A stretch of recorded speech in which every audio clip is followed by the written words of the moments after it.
Los invito a todos a partir de este tercer y último día de seminario. El día de hoy vamos a estar presentando las ponencias de los expositores que participaron en el concurso de ponencias sobre innovación en la reforma procesal civil. Vamos a comenzar con María Victoria Mosman de Argentina. Lo dejo con su presentación.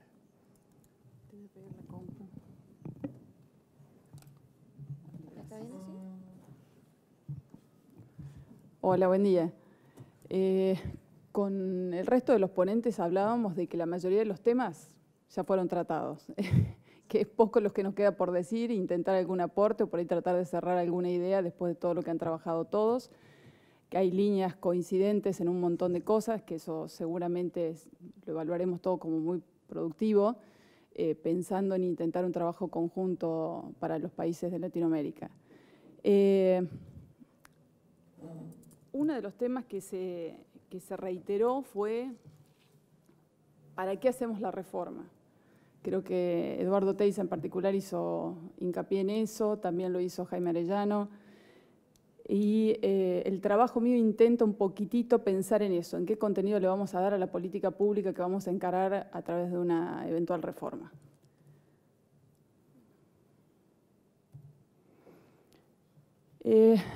Uno de los grandes temas que hace tiempo que se desarrolla, y de hecho vamos a hablar de obras de 1935, por ejemplo, es el tema de igualdad ante la ley. El tema de igualdad ante la ley de acceso a la justicia es algo que nos ha llevado mucho tiempo de estudio y que de todos modos seguimos sin tener una respuesta adecuada para todas las situaciones de desigualdad real que encontramos en los sujetos. En principio parecería algo sencillo de solucionar con el contexto normativo que tenemos, pero vemos que esta igualdad ante la ley ha sido desvirtuada a través de una igualdad formal en el marco de los procesos.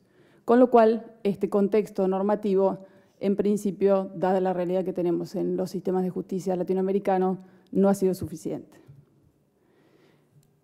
Ayer Cristian Rego nombraba las 100 reglas de Brasilia y hacía referencia a ellas diciendo que se planteaba la falta de acceso, la problemática del acceso a la justicia de sujetos en situación de vulnerabilidad, advirtiendo que no se habían impulsado reformas a los procesos a través de esta reunión, y yo coincido con él en que esto fue un paliativo y que este paliativo, más que ser una solución al problema, puso en evidencia el problema. También creo que Leonel o Marco fue el que puso en destaque la cifra negra en materia civil. Y es real, haciendo la investigación precisamente para este trabajo, cuesta mucho encontrar información certera sobre la falta de acceso. O sea, encontramos en relación al acceso, la satisfacción o insatisfacción, o el nivel de acceso con el que contamos, si es real o no es real, si es efectivo o no es efectivo. Pero la falta de acceso es una cifra negra. Para poder encontrar un nivel con algún nivel de certeza, una base de trabajo, las 100 reglas de Brasilia me parecieron que eran, más que una solución, una muestra de un gran problema. Todos estos países, enumerados aquí, se reunieron en la 14ª Cumbre Judicial Iberoamericana y pusieron en evidencia la problemática. Todos coincidieron en esta problemática. En Argentina, muchas de las provincias adhirieron a estas reglas de Brasilia de modo expreso a través de reglamentaciones o de los tribunales superiores o de las cortes, o en el caso de las procuraciones y de la defensa pública. Entonces, nos encontramos con un panorama claro de problemática regional de acceso a la justicia de sectores vulnerables. También coincidieron muchos, por lo menos los que tuvieron ocasión de hablar en ello, en que el proceso debe ser analizado como un elemento instrumental a los fines de la consecución de la satisfacción de los derechos. Esta instrumentalidad, en general, ha sido tratada desde la visión del análisis de los derechos. Pero en el caso del sujeto vulnerable, el sujeto vulnerable es el vulnerable independientemente del derecho que esté reclamando. Entonces, este tipo de instrumentalidad que nosotros analizamos desde el punto de vista del derecho no es suficiente para lograr su igualdad en el marco del proceso y adoptar medidas que sean lo suficientemente positivas para equipararlo.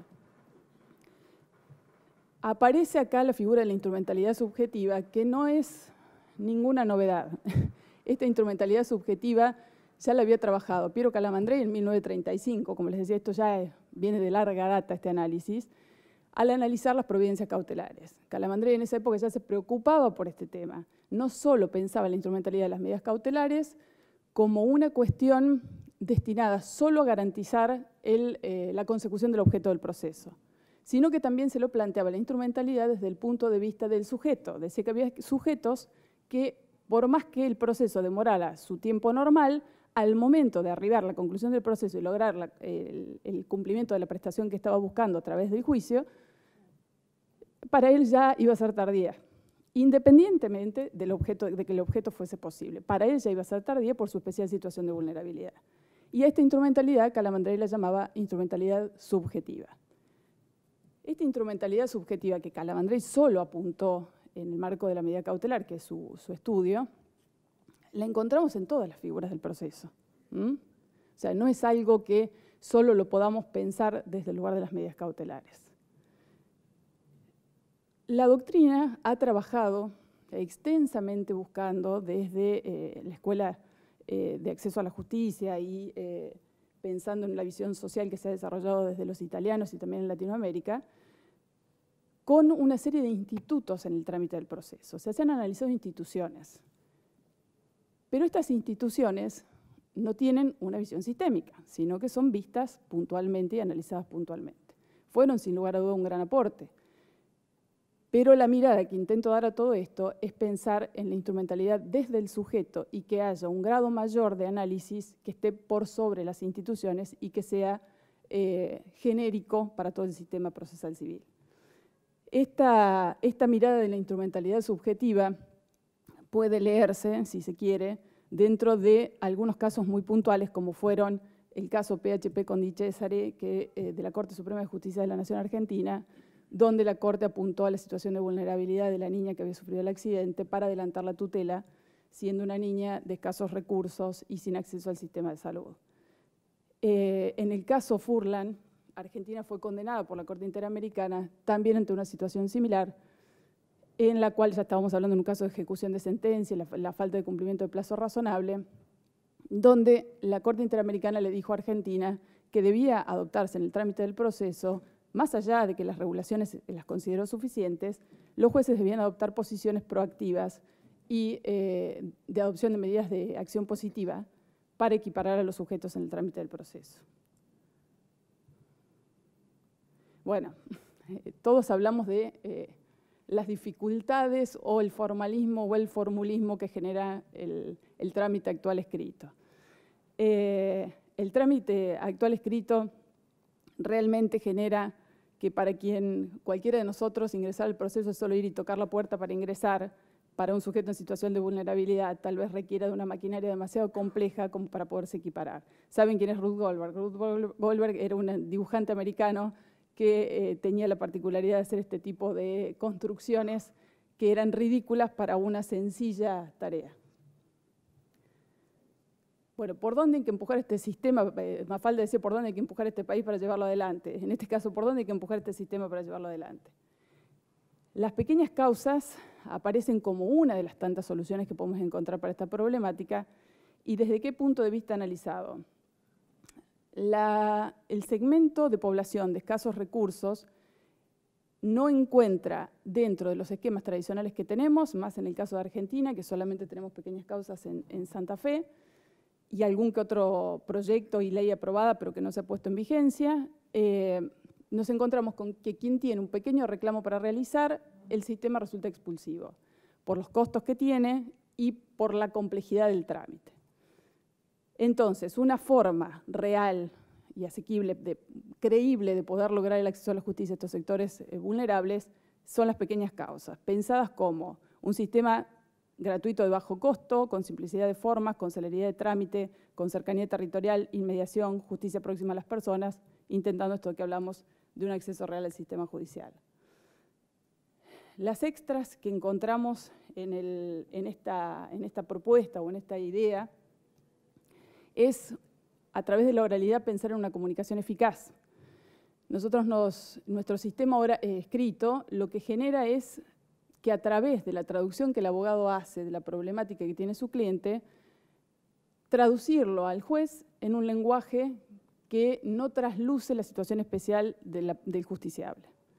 La oralidad, a través de la inmediación, permite una comunicación eficaz, o por lo menos, como decíamos, si se cumpliera con la efectividad, si se cumpliera con la efectiva presencia del magistrado, lo cual no queda duda que debe ser así. El uso de nuevas tecnologías también es algo crucial en esta propuesta. Y yo recuerdo hace 10 años atrás, cuando uno pensaba en la tecnificación de los sistemas, que era algo muy lejano, prácticamente imposible. Y me gusta una frase de Balkin que habla del software cultural, que desde el punto de vista de la sociología plantea que la tradición pasada de generación en generación es la que legitima los cambios.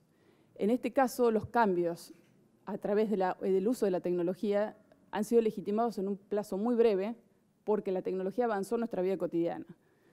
Sumado a eso, las generaciones que hoy en día ocupan los lugares de decisión en esta materia son generaciones que se han creado ya con el uso de las nuevas tecnologías, con lo cual el empleo para este tipo de pequeñas causas podría ser de gran utilidad. Incluso se ha hablado de sistemas, en algunos casos, de sistemas directamente de trámite íntegro a través de páginas web. Bueno, esta imagen circulaba por la web y me pareció muy gráfica. Esto de tratar la igualdad formal significa que no logramos la igualdad real que estamos buscando en el trámite del proceso. Creo detrás de todo esto que lo que decíamos de buscarle contenido a las políticas públicas, el acceso a la justicia debe ser la número uno, debe ser lo que nos debe preocupar en relación a cómo emprender la reforma. Luego veremos las técnicas en particular y a qué apuntar con cada uno de los institutos que emplearemos para lograr el desarrollo. Pero la idea clara, como para iniciar la tarea, es crucial. Bueno, muchas gracias.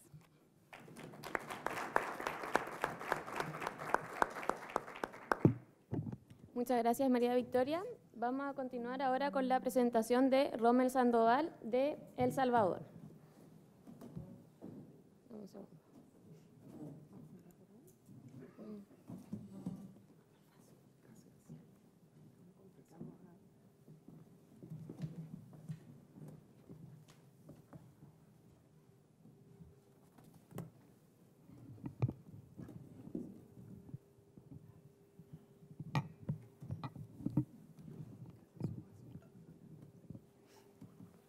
Muy buenos días, feliz mañana, estimados colegas, estimadas colegas.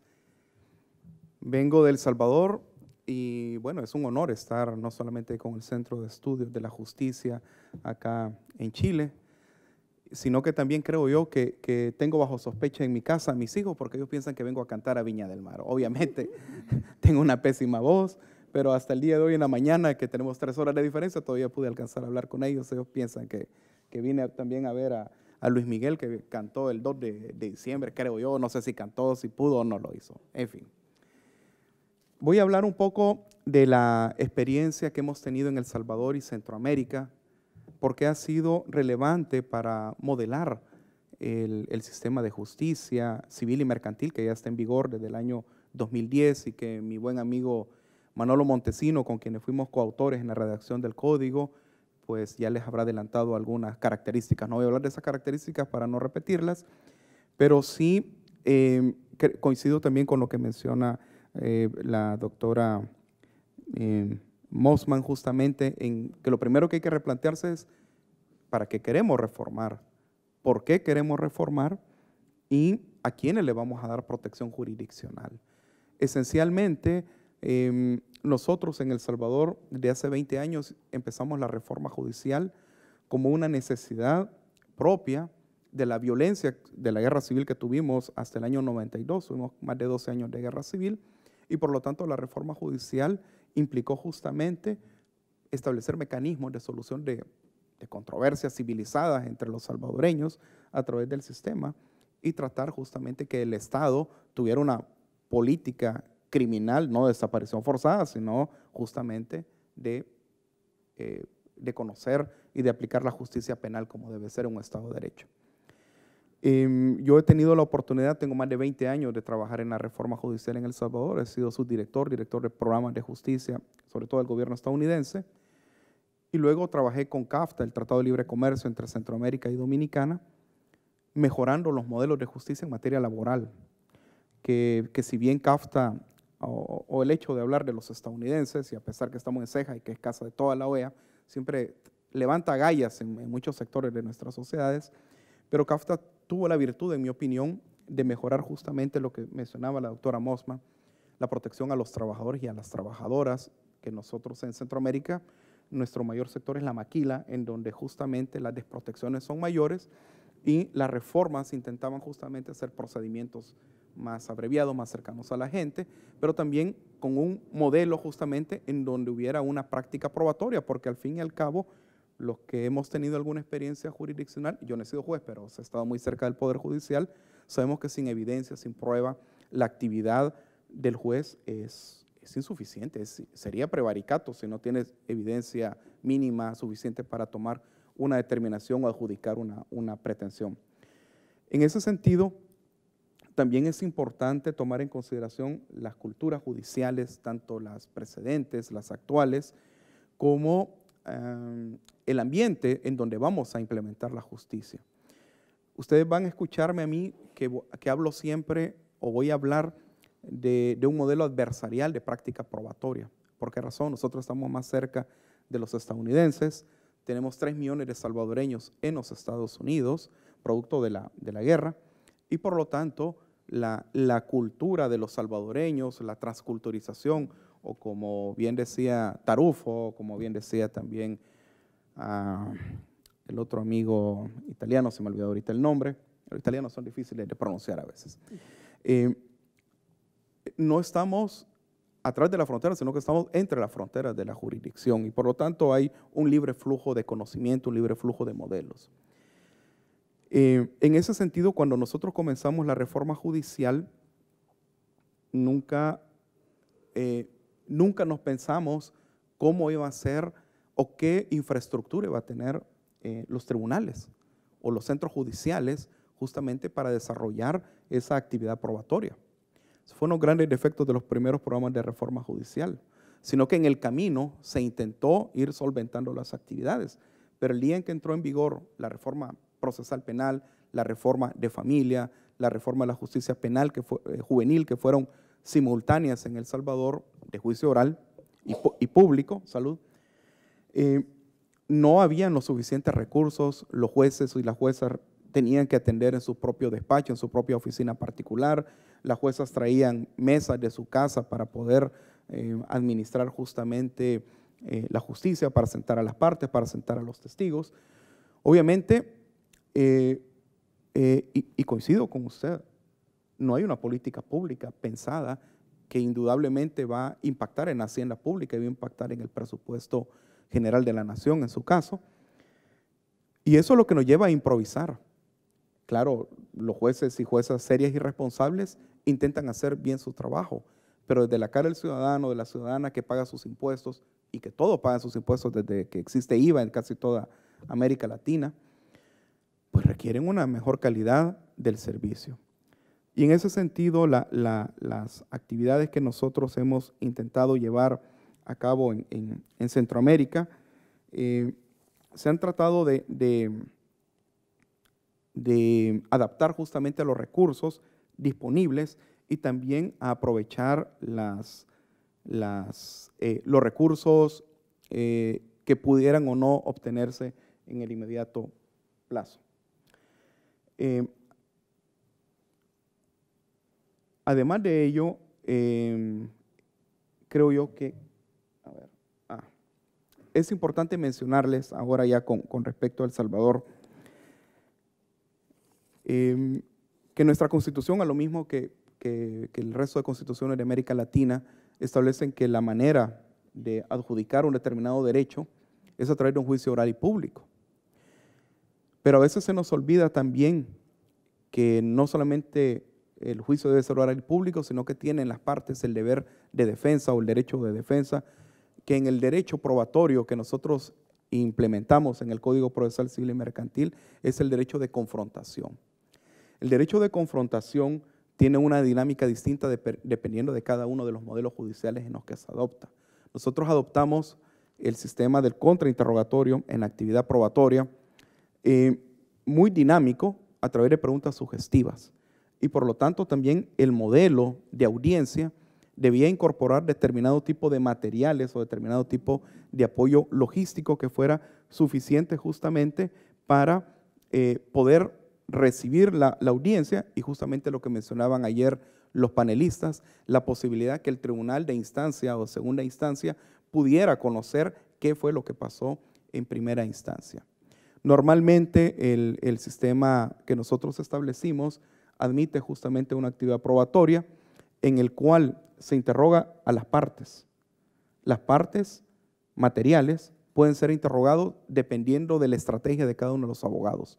Eso quiere decir que existe una libertad probatoria por una parte y por el otro existe la posibilidad de que sean los procuradores, sean los abogados los que decidan cuál es el orden de acuerdo a su visión estratégica que va a desfilar el medio probatorio de parte, el medio probatorio testifical, el medio probatorio pericial y la incorporación de prueba material a través de interrogatorio, así como la posibilidad de establecer reglas de cadena de custodia dentro de la audiencia. Por supuesto, como ustedes escuchan, es un poco complicado a la tradición jurídica continental en materia civil y mercantil, en donde en la mayor parte del sistema son los jueces los que realizan los interrogatorios directamente o las partes lo realizan de manera más reducida.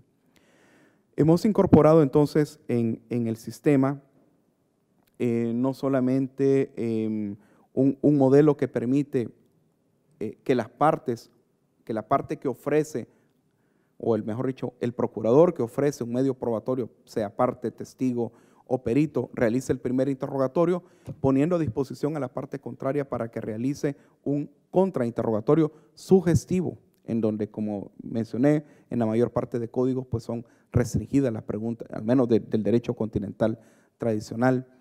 Y luego tiene una tercera oportunidad la parte que le ofreció el procurador que ofreció el testigo para realizar justamente un redirecto y termina con un contraexamen o un recontrainterrogatorio. Como ustedes pueden ver, realmente es una dinámica muy similar al sistema estadounidense. De hecho, yo fui el responsable de incorporar las reglas de evidencia federal y las reglas de evidencia puertorriqueñas y de California en el modelo procesal civil y mercantil y en el modelo procesal penal que adoptamos también un nuevo en el 2010, apartándonos también de la tradición del código tipo y dejando la mayor responsabilidad a los procuradores de realizar la actividad probatoria. Sin duda, para resolver esos principios de inmediación, concentración, contradicción y oralidad y publicidad, que son principios básicos que tenemos en todos los códigos, pues se requiere la inclusión de determinados medios mecánicos, medios de grabación y determinado tipo de organización judicial.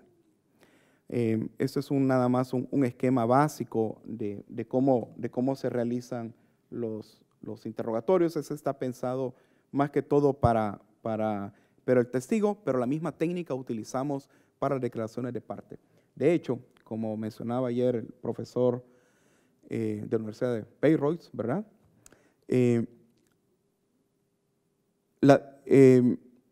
Los procuradores en El Salvador, los abogados en El Salvador pueden decidir si presentan o no el medio probatorio de parte, al principio, al final. No es un medio subsidiario, sino que puede ser un medio justamente principal. Como mencionaba, en algunos casos solamente las partes materiales han estado disponibles para determinado tipo de obligaciones o para aspectos esenciales como es la responsabilidad contractual o la responsabilidad extracontractual entre partes, justamente para proteger a los vulnerables. Normalmente los vulnerables son los que realizan ese tipo de acuerdos que no quedan por escrito, ni siquiera por correo electrónico, o por Facebook, Yahoo o como cualquier otro tipo de soporte. Entonces, la libertad probatoria permite justamente. Obviamente dependemos mucho de la credibilidad que el juez le dé a las partes o a los medios probatorios personales.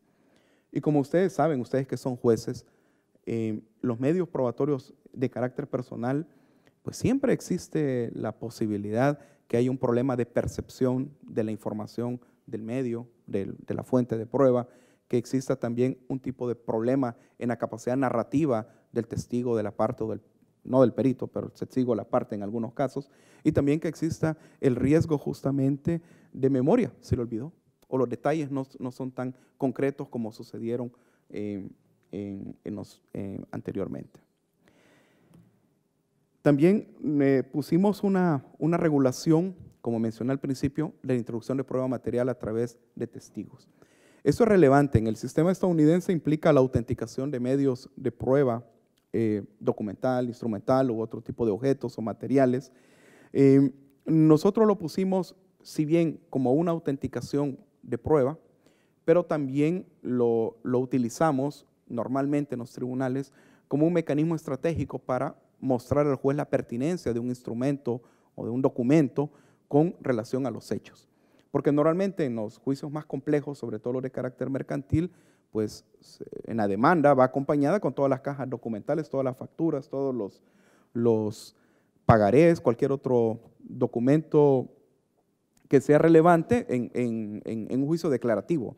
No estoy hablando de un juicio ejecutivo, sino que más bien de un juicio declarativo. En ese sentido, la idea esencial es permitir justamente al juez y al abogado, sobre todo, mostrar al juez cuál es la relación de un instrumento o de un objeto con respecto a la prueba testifical, la prueba pericial en su caso. Y se puede introducir a través de interrogatorios directos o contrainterrogatorios, o también para impugnar la credibilidad del testigo, del perito o de la parte que está declarando a través de justamente de dicho mecanismo. También el día de ayer yo escuchaba sobre los medios de impugnación, pero cuando hablamos del modelo de juicio oral, a veces se nos olvida que en las audiencias sucede cualquier tipo de incidentes, que es lo más natural que suceda, porque uno de los abogados quiere protestar frente a la actividad probatoria de la parte contraria o de la conducta de la parte, o de la conducta del mismo juez, o de la conducta del testigo o del declarante que está en ese momento. Todos por las películas que hemos visto sabemos que los gringos, los americanos, utilizan la técnica de la objeción o el reparo. Nosotros en el Código Procesal Civil y Mercantil regulamos justamente las reglas de las objeciones y las reglas del reparo. Y esas tienen que ser oportunas, fundamentadas, justamente cuando sucede el incidente con el cual quiere protestar. Entonces ustedes por eso pueden ir viendo algunas reglas básicas de lo que puede ser o no objetable durante las audiencias. Las preguntas formuladas por los procuradores durante los interrogatorios. Es decir, si la pregunta es impertinente, obviamente la parte contraria objeta e inmediatamente el juez adjudica si es o no pertinente y deja que siga o no el interrogatorio. Claro, la mayor parte de procesalistas de derecho continental le dicen de que las reglas de evidencia en el sistema estadounidense son así porque se presentan frente a jurado. Yo he estado en California y en Puerto Rico y yo les digo que no siempre es así y que nosotros consideramos de que era importante tener una guía porque al fin el derecho procesal civil y mercantil es un derecho común. Debería tener una guía justamente para poder regular. Nos ha servido mucho este tipo de regulaciones sobre las objeciones porque la reforma procesal civil y mercantil trajo unas grandes ventajas, por lo menos para los jueces en materia penal, en materia de familia, porque ahora sí pueden determinar la pertinencia o no de una pregunta en un caso a través justamente del derecho común establecido en las reglas del Código Procesal Civil y Mercantil. También hemos regulado que se puede objetar las respuestas de los peritos, de las partes, en cuanto esas son impertinentes, no son contestes con lo que se está preguntando, y como mencionaba, sobre la conducta de los procuradores y también sobre la regla de la conducta de la actividad de los jueces. Innovamos también sobre mecanismos de dirección de los procesos. Estamos hablando solamente de audiencia, pero hay que recordar que el tribunal está lleno de la carga de expedientes. ¿Seguimos con un modelo escrito? Sí. ¿Vamos a seguir recibiendo papeles? Sí, yo creo que por un buen tiempo vamos a seguir recibiendo papeles, aunque los soportes electrónicos poco a poco van sustituyendo la cultura del papel. También es relevante mencionar que a través de algunas innovaciones que nosotros hicimos en la justicia laboral, logramos incluirlos y parametrizarlos en la justicia civil y mercantil. Y son justamente los mecanismos de celebración de las audiencias preparatorias, probatorias y los mecanismos del soporte informático, así como la grabación de las audiencias. Eso implica que los jueces, con la dirección de los procesos, no solamente esperamos que sean buenos jueces, sino que también que sean buenos gerentes. Queremos que sean excelentes juristas, pero no los formamos o no lo formamos como gerentes. Entonces, ese es un reto también del Poder Judicial, o las escuelas judiciales en su caso, no solamente determinar las destrezas adecuadas para que sean siempre buenos juristas y que sean también buenos gerentes.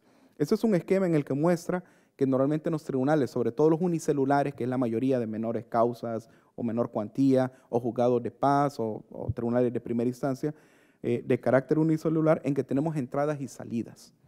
Y normalmente la carga de un día, del día de hoy, no va a ser la carga de mañana, porque además vamos llevando en el tribunal los expedientes acumulados del día anterior, más los que vienen entrando. Entonces, hay que determinar también dentro del modelo de gestión, dentro del modelo de gerencia, cómo vamos a repartir el tiempo del juez y el tiempo del tribunal para recibir la demanda, la contestación de la demanda, porque él normalmente va a tener que decidir sobre la proponibilidad de la misma para dictar su auto de admisión. Y también tenemos que tomar en este modelo de gestión en consideración los tiempos para el desarrollo de las audiencias preliminares y las audiencias probatorias, porque consumen un tiempo importante del tribunal y del juez.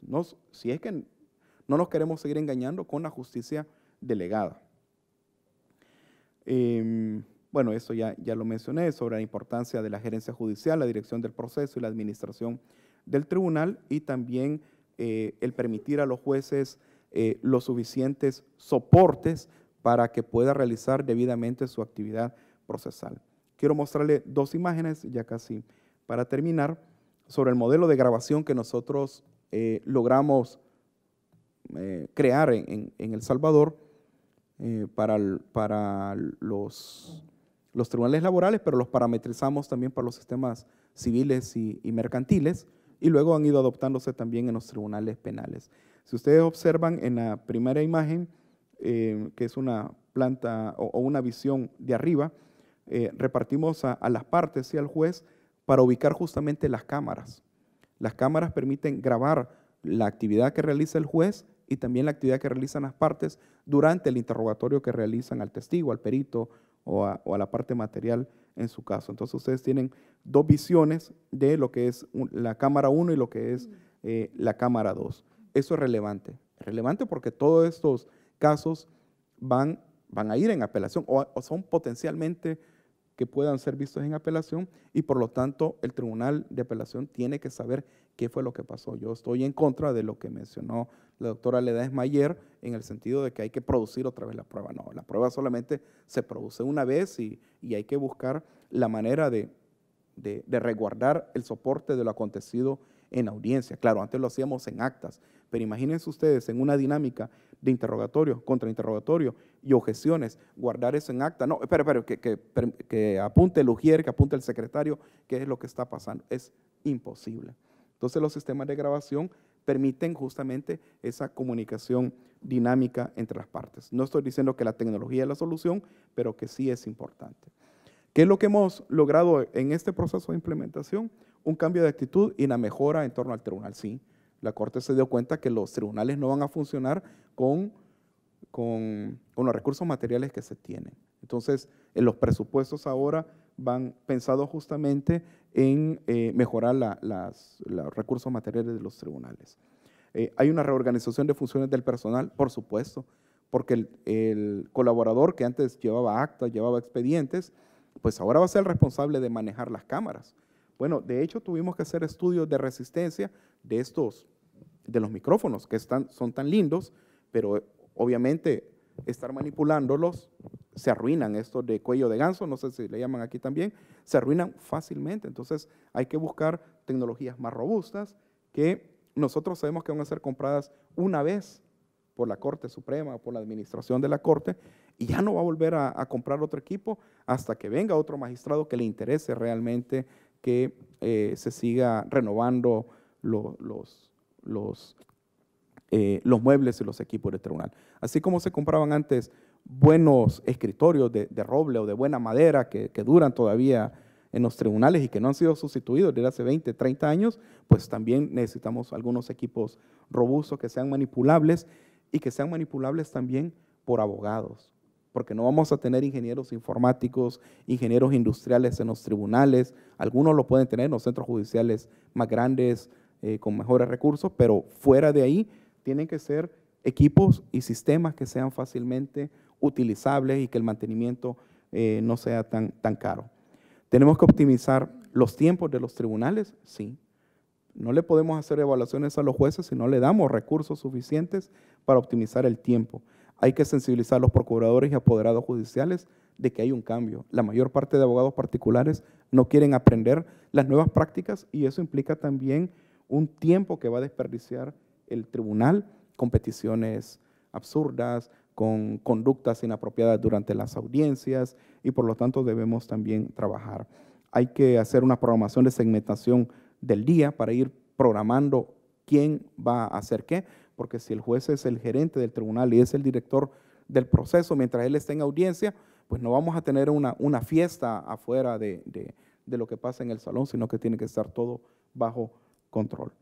El desarrollo e implementación de herramientas informáticas es fundamental, como el modelo de gestión judicial. Hemos tenido oportunidad de trabajar en Guate, como le explicaba a Eric, Guatemala, como le explicaba a Eric. Guate le decimos a los salvadoreños de cariño a la República de Guatemala y ellos nos dicen guanacos. Ya conocen ustedes ese animalito, así que pues, ustedes pueden tomar conclusiones. Y realmente aprendimos también a utilizar los recursos que ya habían. Es decir, ya la justicia penal había invertido millones en sistemas. Entonces, lo que hicimos fue parametrizar, no inventamos otra vez la rueda, sino que obviamente con las nuevas tecnologías intentamos renovar lo que ya había para evitar justamente mayores costos económicos para el sistema. ¿Qué otros cambios hicimos nosotros? Bueno, modificamos los programas de formación en escuela judicial, creamos aulas para simular audiencias y el modelo de gestión judicial, cómo repartir los tiempos.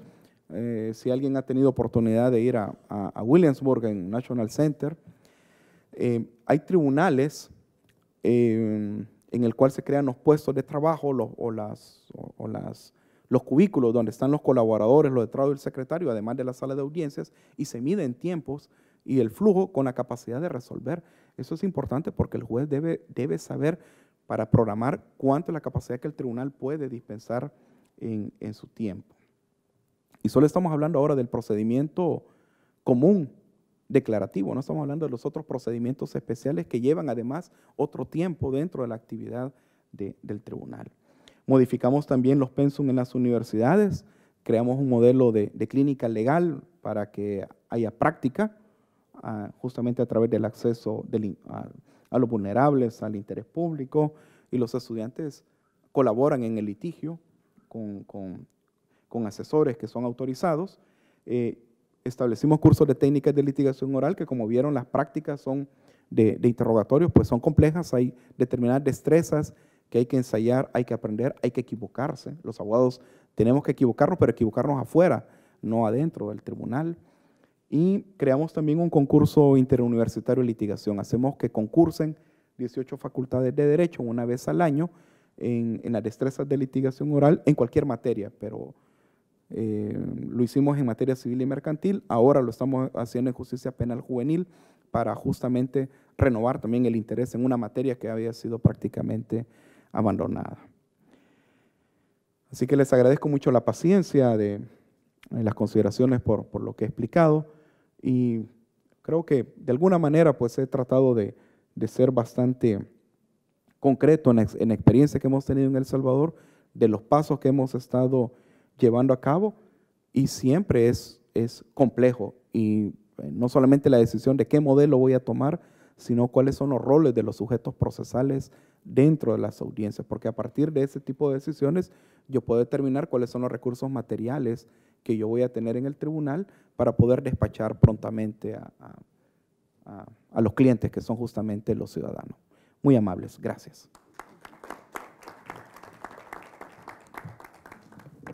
Muchas gracias, Romen. Los dejo ahora con la presentación de Romina Scaglia, de Argentina.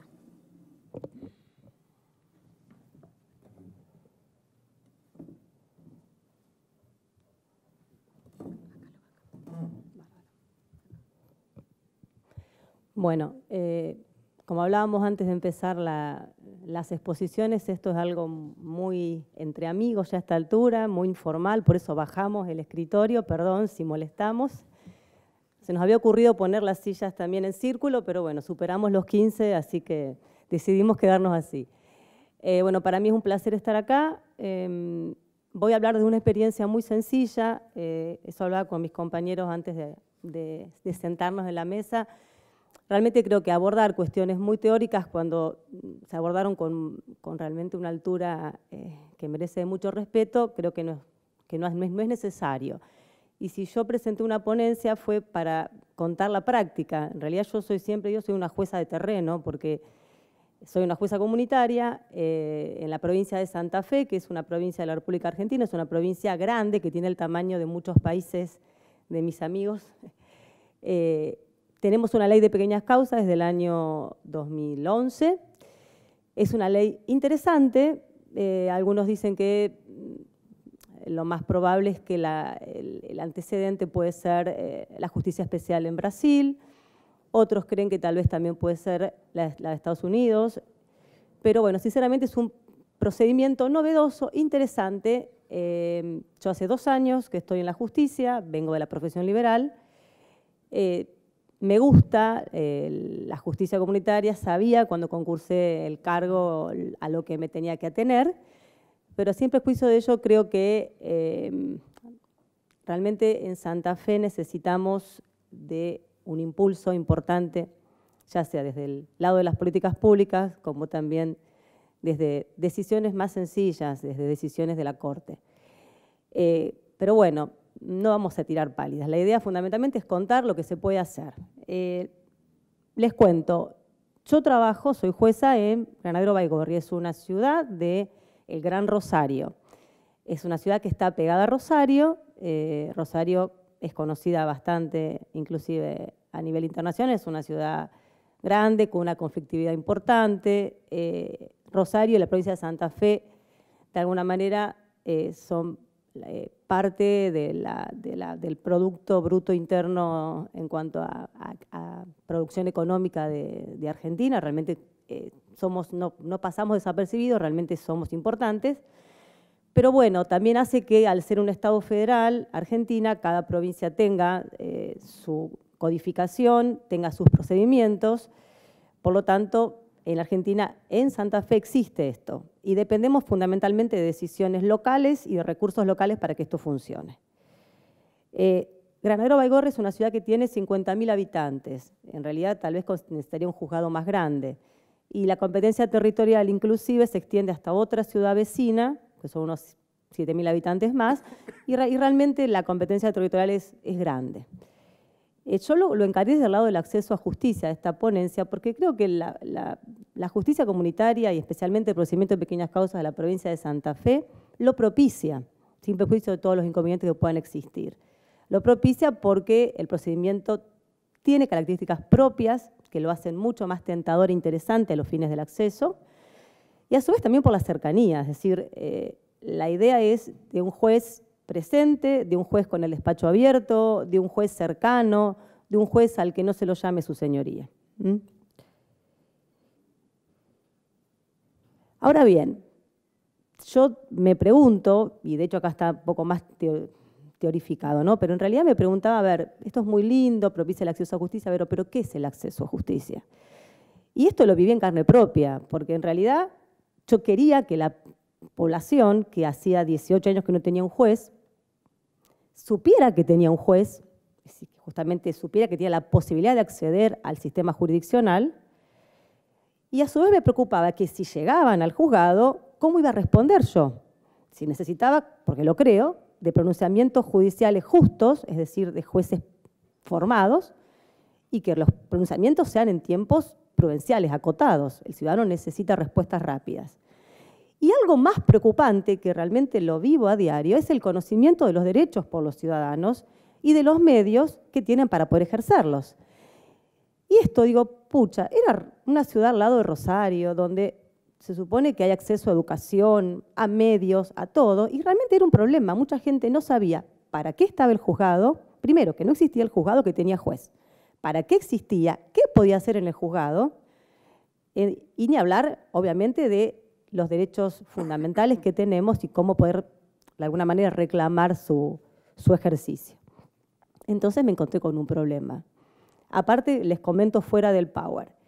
Nosotros, los jueces, somos designados por Consejo de la Magistratura, pertenecemos al Poder Judicial, pero lamentablemente Santa Fe, como tal vez muchas provincias de la Argentina, tienen algunos resabios de figuras de jueces de paso, jueces comunales que estaban más vinculados a decisiones más que nada políticas, porque eran nombrados por el Poder Ejecutivo. De hecho, así fue en Santa Fe hasta el año 2011, donde tenemos también jueces legos, todavía en muchas provincias, y bueno, Santa Fe no fue la excepción. Entonces nos encontramos ahora con jueces profesionalizados porque conviven con jueces legos. Y el personal del cual disponemos sigue siendo personal que es designado por el Poder Ejecutivo.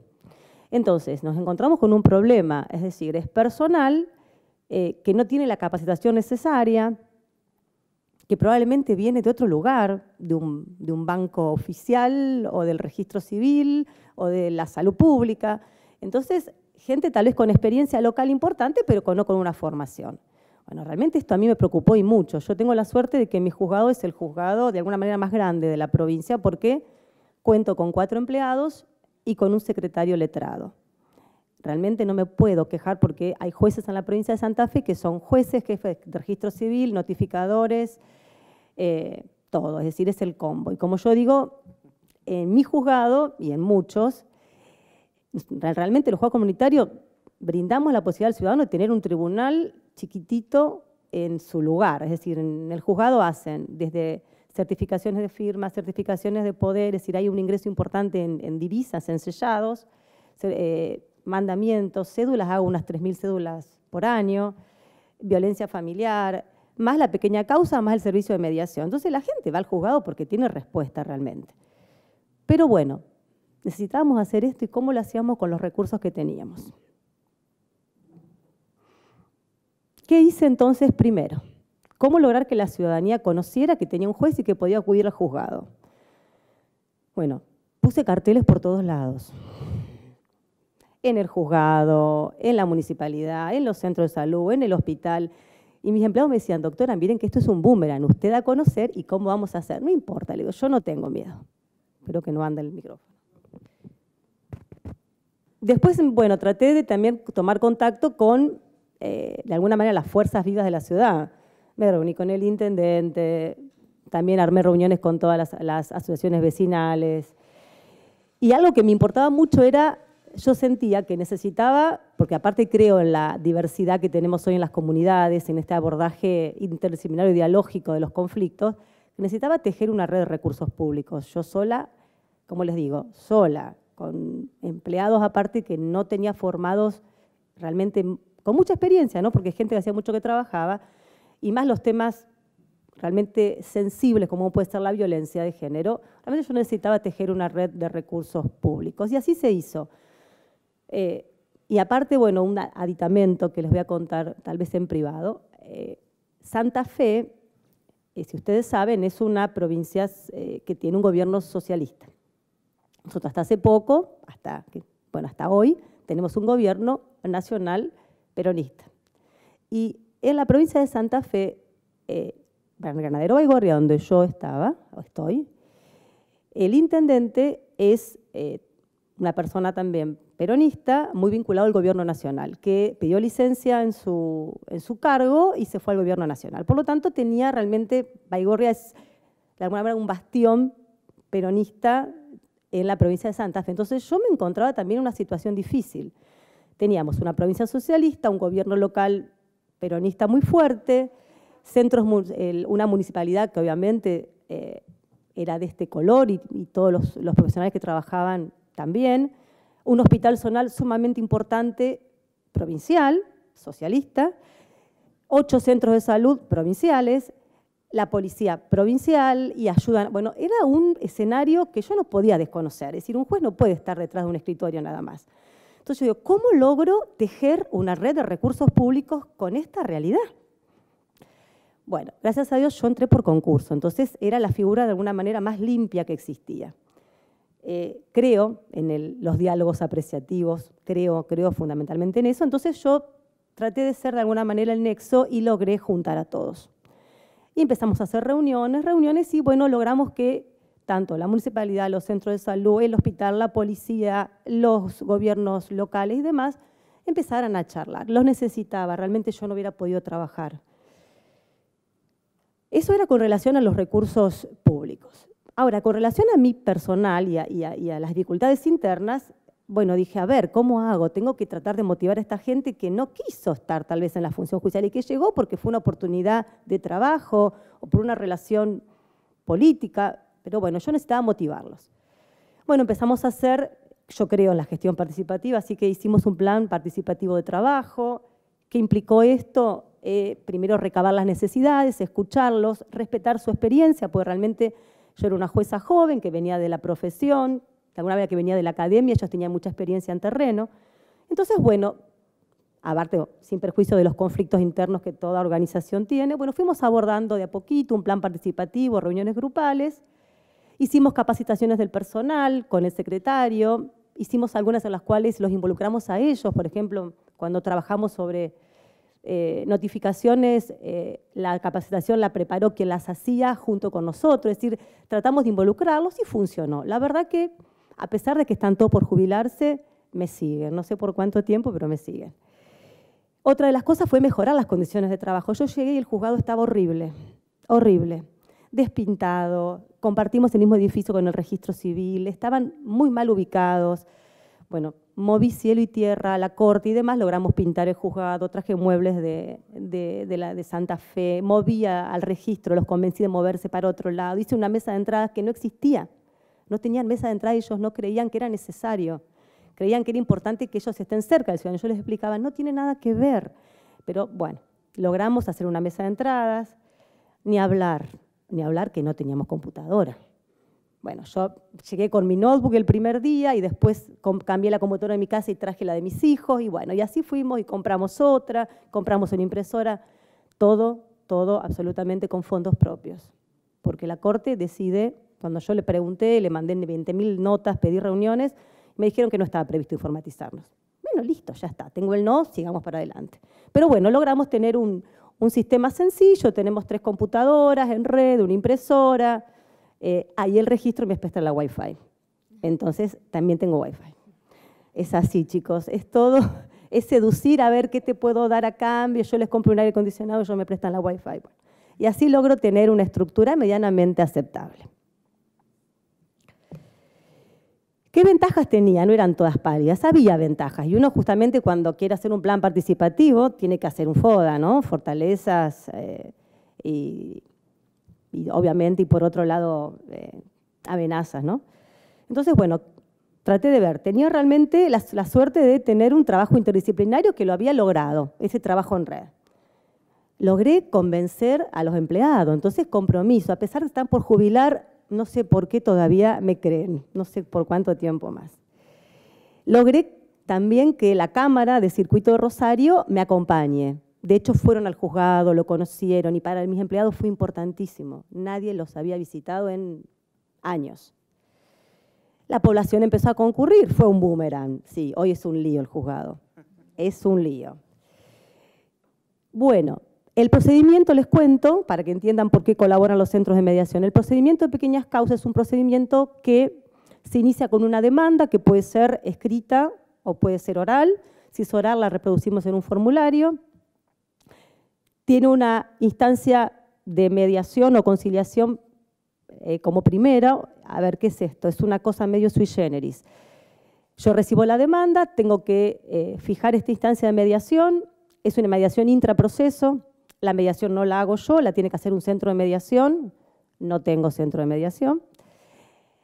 Si no puedo hacer una mediación, hago una conciliación, después viene una audiencia de vista de causa y después sentencia. Audiencia de vista de causa, como la audiencia de vista de causa de cualquier lado, se reproduce la demanda, se contesta, se contradice, se excepciona, se produce la prueba, se resuelve. Hay algunas cuestiones que tal vez se puedan criticar, lo dejo como para charlarlo en otra oportunidad. Cuando nosotros notificamos la primera reunión de mediación o audiencia de conciliación, se notifica con demanda y con prueba. El demandado no tiene que contestar, va a la audiencia. Si a la audiencia no ve al demandado, se le dan por cierto los hechos. Si no ve al actor, se lo tiene por desistido. Y después en la audiencia de vista de causa contesta el demandado. Bueno, se discute el tema de si realmente estamos en igualdad, si el actor debería o no acompañar todo con la demanda. Bueno, son cuestiones que tenemos que trabajar. Nosotros tratamos de resolverlas haciendo, por ejemplo, notificaciones que no son cédulas, sino que son invitaciones a reuniones, pero los apercibimientos los tengo que poner porque si no lo tuviera, la notificación sería nula. Pero bueno, esos son temas para abordar en otra oportunidad. No tenía centros de mediación. Como yo soy mediadora, creo la mediación, hablé a todos los amigos que tenía. Entonces hay gente de Rosario que tiene centros de mediación que va a mediar de una manera gratuita y porque le gusta. Entonces logramos la colaboración de los centros de mediación. Y otra de las cosas que también ayudaban a que esto funcionara era el procedimiento, como les digo. El procedimiento es un procedimiento que apunta, que tiene obviamente reglas y principios que lo orientan, la oralidad, la inmediatez, la sencillez, la economía procesal y por sobre todo el derecho de defensa. Entonces, si había alguna duda, yo me agarraba de los principios y las reglas. Íbamos para adelante. Entonces, todo esto ayudó. ¿Qué desafíos tenía que afrontar? Una de las cosas que hoy me preocupan de sobremanera, porque considero que es una vulnerabilidad tremenda de los derechos, es que yo no puedo brindar a los ciudadanos el asesoramiento debido y la defensa pública. ¿Por qué? En algunos casos pueden venir sin abogados, que es cuando el monto es menor o yo considero que no está afectado el derecho de defensa. Pero en realidad es que los abogados, el asesoramiento debería estar siempre. No tengo defensoría pública y eso que estoy al lado de Rosario. Los defensores de Rosario no van a viajar porque están tapados de trabajo. El código a mí me permite la defensoría del Poder Judicial, me permite contar con consultorios jurídicos gratuitos, me permite contar también con todos los servicios de defensa de organismos públicos y privados. No tengo nada. Hablé con las vecinales no tienen abogados, así que tampoco. Hablé con el Colegio de Abogados y el Colegio de Abogados no me respondió todavía. Le conseguí hasta el lugar para poner un consultorio jurídico. Pero está este tema que creo que nos hace mucho ruido de las incumbencias profesionales. Entonces yo les decía, no tengan miedo, yo no voy a determinar vulnerabilidades sin sentido, pero los necesito. Es decir, yo fui abogada hasta hace 2 años, voy a cuidar también la labor profesional. Pero bueno, está ese mito de que si tenemos el consultorio vamos a quitar trabajo a los abogados locales y bueno, estamos peleando a ver si logramos que nos acompañen. Y la ausencia de centros de mediación, como les expliqué, de alguna manera los salvamos a través de la colaboración de los centros de mediación de Rosario. Yo creo en este procedimiento de pequeñas causas, es un modelo de justicia integrador, creo que materializa el derecho a la tutela judicial efectiva. Tengo voz fuerte, sigo. Es importante la profesionalización de los jueces, que dejemos de tener jueces legos, que tengamos jueces que surjan de un consejo de la magistratura. Creo también es que si bien la justicia de equidad es buena, me parece que es mucho mejor la justicia de legalidad, que fue el cambio que se generó en Santa Fe. Obviamente que nosotros, si funcionamos, disminuimos muchísimo la tarea de los juzgados tradicionales, en el caso de los juzgados de Rosario. Yo firmo poderes a diario que sé que van a Rosario, que estoy engrosando día a día el trabajo de Rosario. Y obviamente creo que fervientemente colabora en el cambio de paradigma del servicio de justicia. Este cambio de paradigma, ¿qué nos exige? La revisión de los procedimientos y las formas procesales, que el procedimiento de pequeñas causas lo tiene, las medidas de simplificación de las prácticas procesales, la oralidad en las actuaciones, la agilidad en la tramitación, bueno, la permeabilidad de los procedimientos probatorios.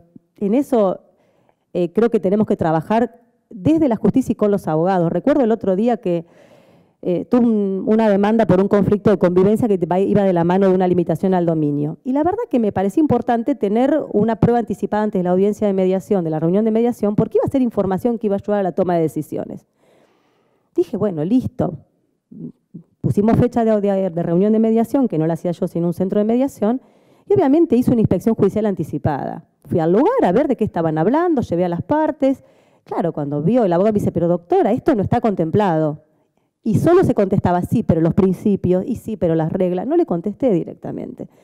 Yo creía que era importante a los fines de la toma de decisiones, porque creo en la mediación y la información es importante. La incorporación de la mediación intraproceso con los defectos que puede tener está bueno, porque en realidad creo que es importante hacer hincapié en esto, ¿no? Que la comunidad necesita de estos medios alternativos, adecuados, complementarios, como le queramos llamar. ¿Por qué?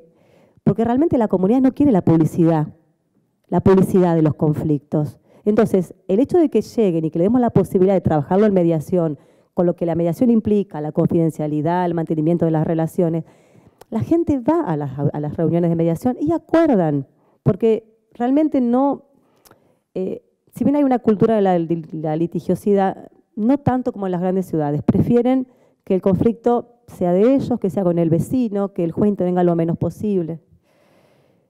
Y obviamente creo fervientemente que atendemos a la vulnerabilidad. Realmente mi despacho está abierto y realmente atiendo muchísima gente que en otras situaciones no podría tener acceso a la justicia.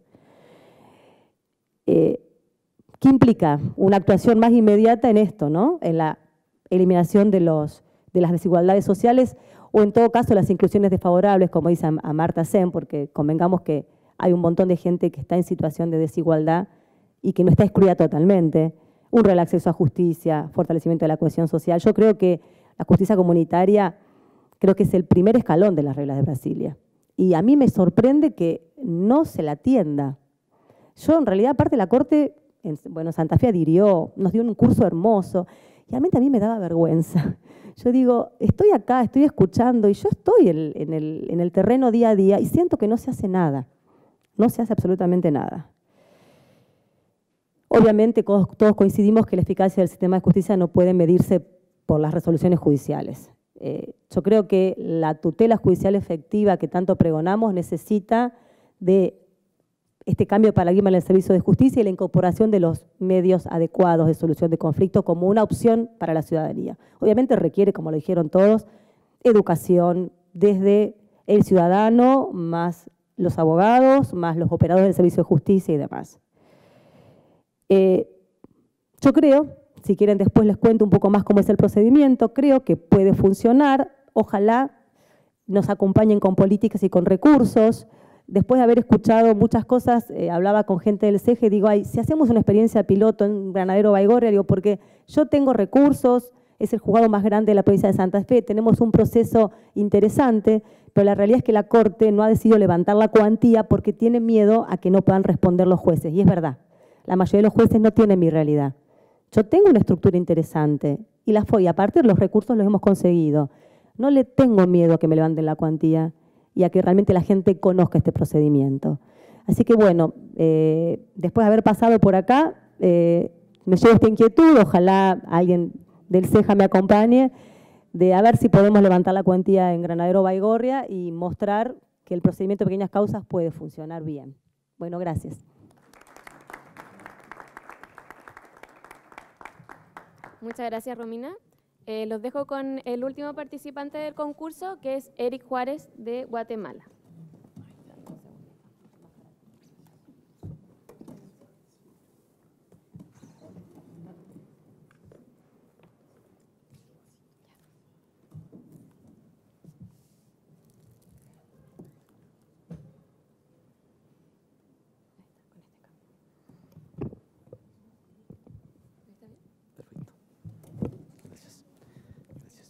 Muy buenos días a todos.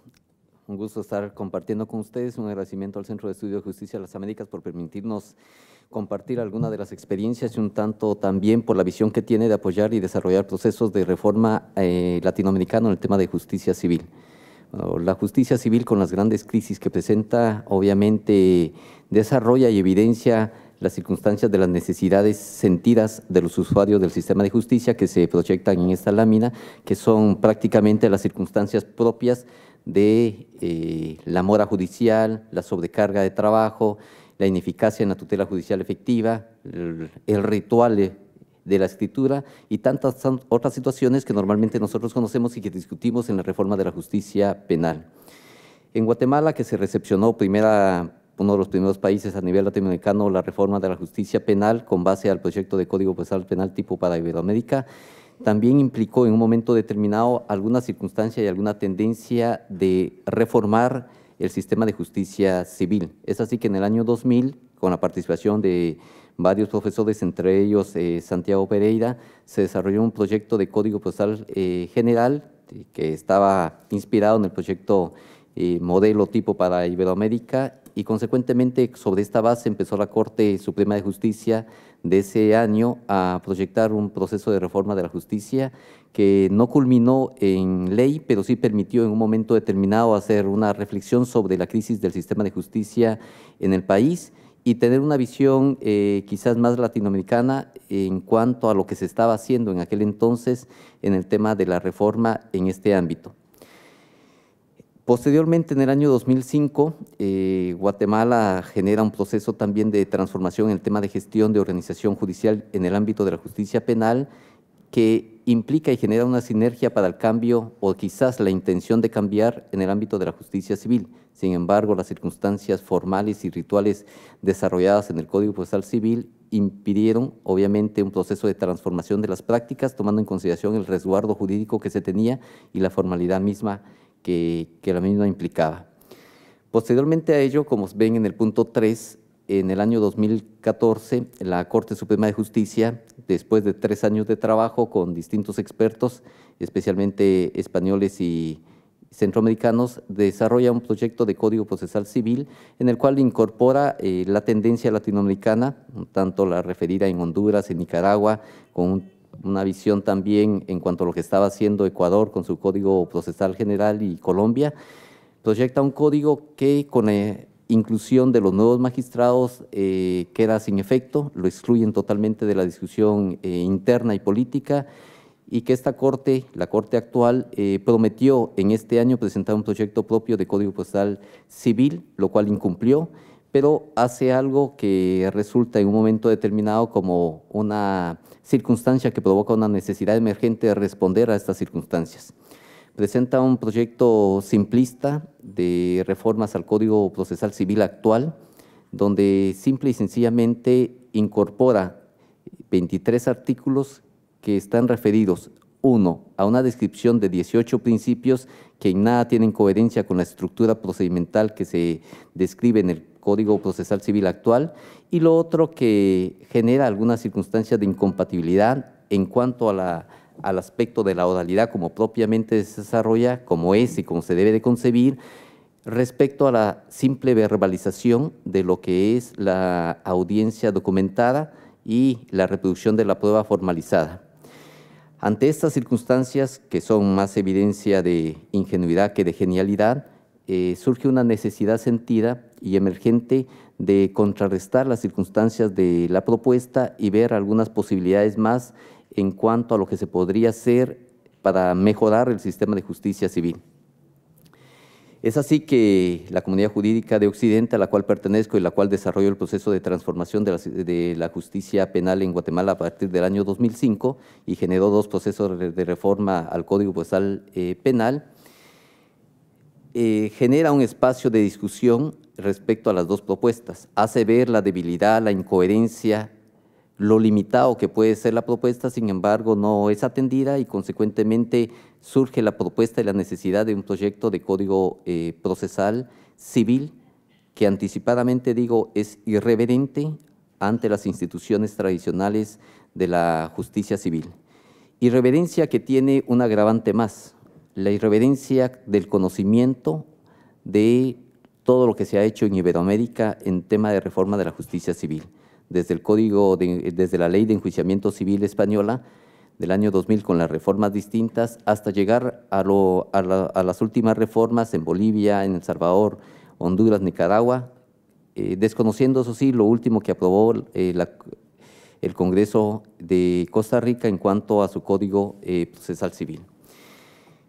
Y la irreverencia está en cuanto a la circunstancia de excluir totalmente institutos procesales de antaño, que fueron importantes y fueron necesarios en su momento, y por lo cual se hace una mirada agradecida, pero que ya no son oportunos y necesarios en este momento.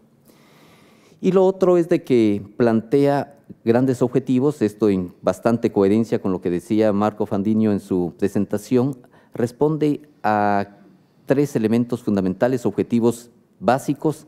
El primero es un objetivo político de acceso y tutela judicial efectiva, lo cual se desarrolla en 3 elementos fundamentales. El primero de ellos es reconocer y fortalecer la institucionalidad del Poder Judicial como el órgano fundamental y específico para resolver los conflictos sociales. Ese fuero de atracción importante en el sentido de ser un poder más en la República implica una idea fundamental de que tiene que ser eficiente y eficaz. Si el Poder Judicial tuviese competencia, si el sistema de justicia tuviese competencia privada, quizás nadie acudiría al sistema de justicia público. Lo segundo es que para que exista un cumplimiento del fin o el objetivo político, debe ser un procedimiento asequible, accesible y simple para los ciudadanos. El acceso a la justicia está visto en varios aspectos. Primero, la celeridad; segundo, la simplicidad; y tercero, y necesariamente en este sentido, como acceso a la justicia que responda a las necesidades de todos los grupos y todos los sectores, especialmente cuando se tiene un país pluriétnico y multilingüe como el de Guatemala. Y finalmente, que sea efectiva la tutela judicial en cuanto a reconocer que es un deber del Estado proveer esa tutela judicial y consecuentemente ir abandonando la idea subjetiva de la acción y trascendiendo a la circunstancia de la responsabilidad y obligación del Estado. Esto se traduce en 2 normas específicas que se desarrollan. Una primera, la responsabilidad del Estado ante las circunstancias que por negligencia o abuso de poder no se responda a la tutela judicial efectiva del justiciable. Y segundo, la responsabilidad también del Estado a través del organismo judicial de proveer la indemnización a las personas cuando no se cumpla con responder en un plazo razonable. Es decir, todos discutimos y todos analizamos y todos estamos de acuerdo que hay que resolver en un plazo razonable, pero no hay circunstancias de responsabilidad que obliguen a un plazo razonable que sea observado directamente y efectivamente en el desarrollo de los juicios como tal. Puede ser un tanto extraño y aberrante la circunstancia de decir cómo el Poder Judicial puede indemnizar a alguien por incumplimiento en el plazo razonable, pero cuando lo vinculamos al aspecto de la responsabilidad u obligación del Poder Judicial, quizás ahí encontramos un tanto las circunstancias del fundamento. Lo segundo es de que responde a objetivos sociales, objetivos en un momento determinado vinculados a lo que se ha dicho acá también, a los intereses colectivos y difusos.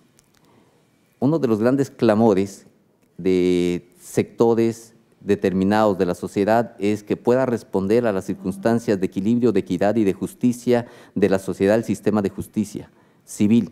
Y efectivamente esto se traduce en un juicio específico que es el juicio para resolver los conflictos de interés colectivo y difuso, desarrollado claramente con las circunstancias de sus alcances, sus límites, incluso las circunstancias mismas en las cuales se pueda desarrollar el aspecto de cosa juzgada, que sería muy distinto y diferente tener regulado en el caso de esta naturaleza del juicio, que es un juicio popular, un juicio colectivo, que tiene una perspectiva de protección a la mayoría de los ciudadanos, con ciertas limitaciones en cuanto al aspecto de no poder renunciar a una acción debidamente presentada o instaurada. Y el tercer aspecto objetivo que se tiene es responder a las circunstancias de necesidades económicas. Un país que genera certeza jurídica, que provea eficacia y eficiencia en la resolución de los conflictos y no en la adjudicación del derecho, genera en un momento determinado un clima de confianza y un clima agradable para la inversión, tanto nacional como internacional, y eso genera desarrollo en los pueblos, obviamente.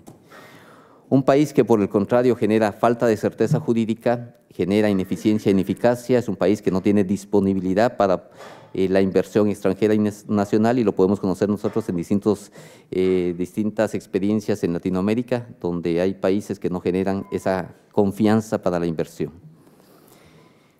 Frente a esto, obviamente hay objetivos específicos que son eminentemente los objetivos procesales que se listan en esta lámina y que voy a tratar de explicar en el desarrollo de la estructura.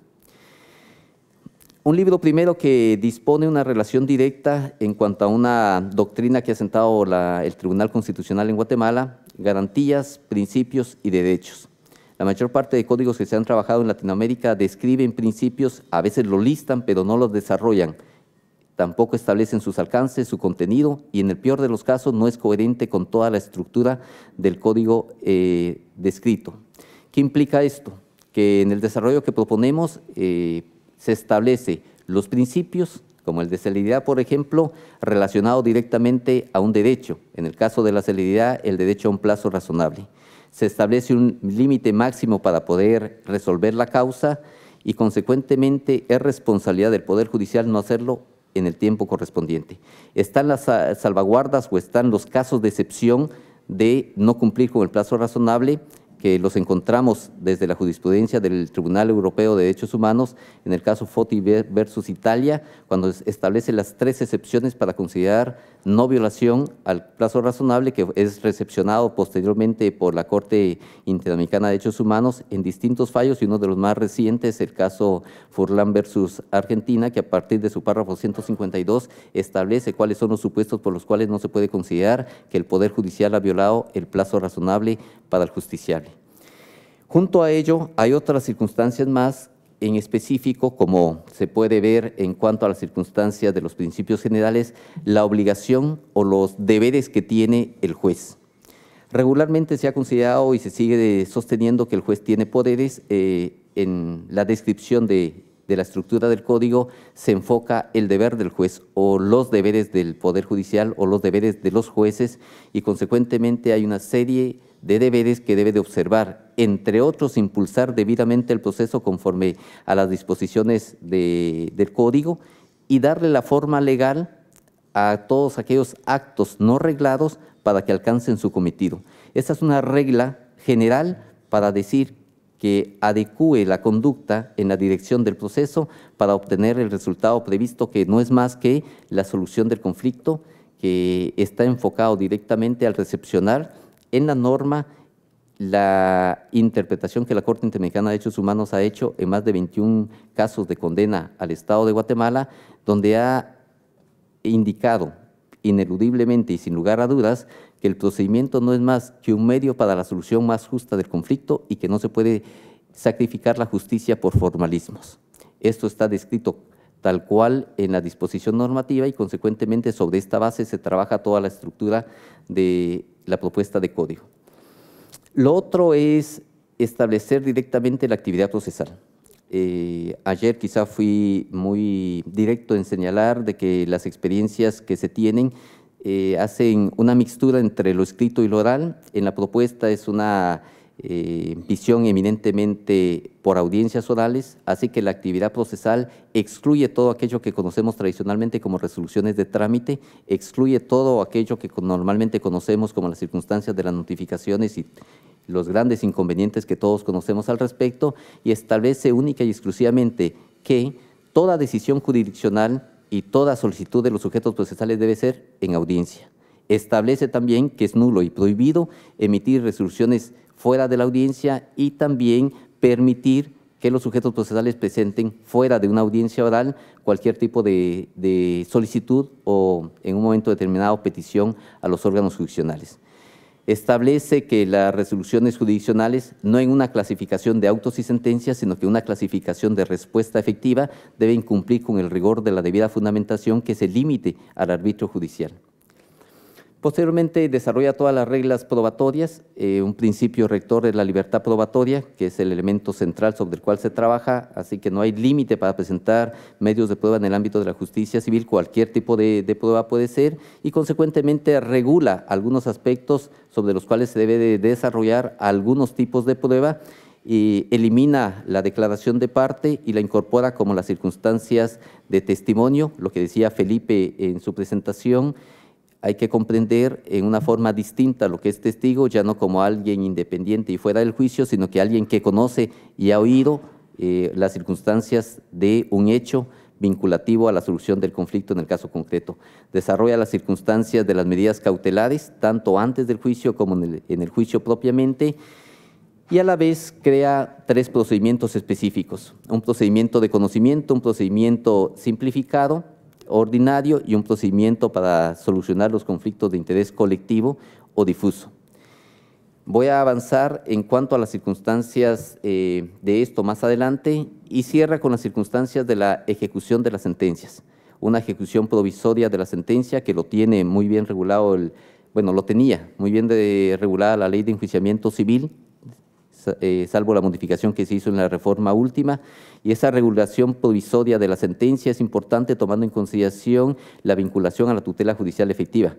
Claro está, si tuviésemos un sistema de recursos, como decía la doctora Ángela Ledesma ayer, que sea eficiente, eficaz y pronto, no habría necesidad de ejecutar provisoriamente la sentencia. Sin embargo, ante las circunstancias de nuestra realidad y ante la imposibilidad de controlar efectiva y eficientemente un recurso en tiempo, la ejecución de la sentencia provisoria resulta siendo importante. ¿Hay excepciones a la ejecución de la sentencia provisoria? Sí, como excepción en toda regla de derecho, están claramente establecidas las condiciones y las causas por las cuales no se puede ejecutar provisoriamente la sentencia, pero la regla es la ejecución provisoria de la sentencia. 1, directamente por el juez que dicta la sentencia, y 2, sin necesidad de gestión alguna por el sujeto procesal. Y luego tenemos un aspecto de control de las decisiones jurisdiccionales, las impugnaciones, las nulidades, pero bajo un régimen distinto. Ayer se criticó todo el aspecto de las nulidades y es cierto, es uno de los grandes inconvenientes que obstaculiza un juicio rápido, expedito, y que también yo lo discutí cuando se estaba haciendo el proyecto anterior de Código Procesal Civil. Sin embargo, aquí están reguladas de una forma distinta. Quizás el nombre sea lo mismo, la nomenclatura procesal sea la misma, pero su contenido, su desarrollo y el objeto es distinto. La nulidad es, en cierta manera, una denuncia de actividad procesal defectuosa y solo puede proceder por esa circunstancia, resuelta en la audiencia inmediatamente después del aspecto del contradictorio que se pueda dar. No anula los actos anteriores ni los actos posteriores que tienen validez y que no están vinculados directamente al acto que se denuncia como procesalmente defectuoso. Y finalmente la apelación, un recurso de apelación en el cual consideramos necesario excluir la idea del reenvío. Creo que el reenvío en la justicia penal nos ha enseñado que no fue la mejor forma de regular las consecuencias de un recurso, y consecuentemente hay que comprender la segunda instancia como un elemento a través del cual se pueda resolver adecuadamente puntos de derecho que han sido vulnerados tanto en las circunstancias de aplicación del derecho en el fondo como en las circunstancias del juicio justo que se podría tener como tal. Esta es la estructura simple. Se presenta la demanda presentada no tiene resolución, la demanda presentada solo tiene un simple traslado. Lo que hace ello es citar a la persona del demandado para que pueda comparecer a la audiencia preliminar.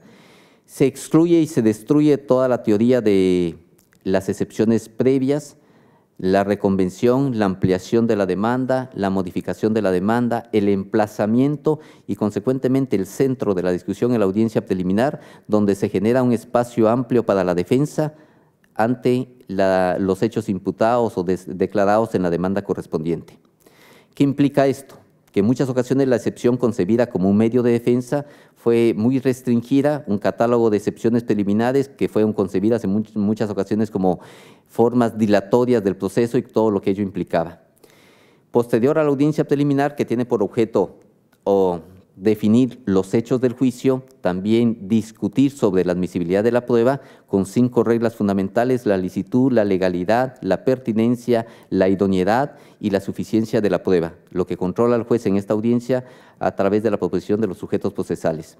Se advierte también la circunstancia de la adquisición procesal y de la prueba en poder de la persona con mayor disponibilidad para presentarla. donde el juez puede obligar, así como puede obligar a las instituciones públicas e instituciones privadas a presentar prueba que esté en poder de ellos para solución del caso en un momento determinado, siempre y cuando se lo proponga los sujetos procesales. Posteriormente a ello hay una audiencia de juicio, simplificada, claramente estructurada, conforme a las reglas del adversarial, la presentación de la teoría del caso del demandado, del demandante, el desarrollo, la reproducción de la prueba con todo un régimen de examen, contraexamen claro, con preguntas sugestivas y capciosas en el contraexamen, y finalmente las circunstancias del relato de la sentencia inmediatamente de terminadas las alegaciones finales de parte de los sujetos procesales. Posteriormente a ello, 5 días para emitir la sentencia escrita, y con esto se cierra el aspecto eminentemente procedimental, la ejecución provisoria de la sentencia y la ejecución definitiva de la sentencia. La apelación como recurso, como se puede ver en el gráfico, y finalmente hay 2 aspectos alternativos. Uno, la consecuencia de la rebeldía. Si se declara la rebeldía de la persona por su incomparecencia injustificada, en el juicio correspondiente se dicta la sentencia inmediatamente, sobre la base de la confirmación de los hechos por la incomparecencia de la persona. Regularmente la rebeldía en el sistema de justicia civil no ha tenido la consecuencia directa y propia que debe tener. Se le permite a la persona después incorporarse en el juicio en el estado en el que se encuentra, lo cual no genera una obligación para la comparecencia correspondiente. Y todo lo que no está regulado en estas audiencias imperativas, que son 2, preliminar y la audiencia de juicio, se resuelve y se discute en las audiencias potestativas, que pueden ser bilaterales o pueden ser unilaterales. Y las distintas preguntas que pueden surgir es: ¿y cómo se discute una circunstancia de medida cautelar? ¿Cómo se discute la acumulación de procesos? ¿Cómo se discute tantas y tantas incidencias que podamos creer o conocer que puedan surgir en el ámbito de la justicia civil? La respuesta es simple: en audiencia, ya sea una audiencia bilateral o una audiencia unilateral. ¿Cómo se piden las audiencias? Como lo tenemos nosotros implementado desde hace 10 años en la justicia penal, de la manera más simple y expedita, la vía más fácil que pueda tener el sujeto procesal: teléfono, correo electrónico, mensaje de texto, cualquier otra circunstancia en ese sentido. De esa misma forma se convoca a los sujetos procesales a las audiencias correspondientes. La estructura es simple, al igual que las circunstancias del desarrollo del código. Un código que no tiene más de 150 artículos, que puede ser comprendido fácilmente por cualquiera porque se utiliza un lenguaje propio y se reconoce aquello que Bertam dijo mucho tiempo atrás: el sentido común tiene como gran obstáculo al hombre de ciencia. Así que preferimos no ser hombres de ciencia y tener más sentido común. Gracias.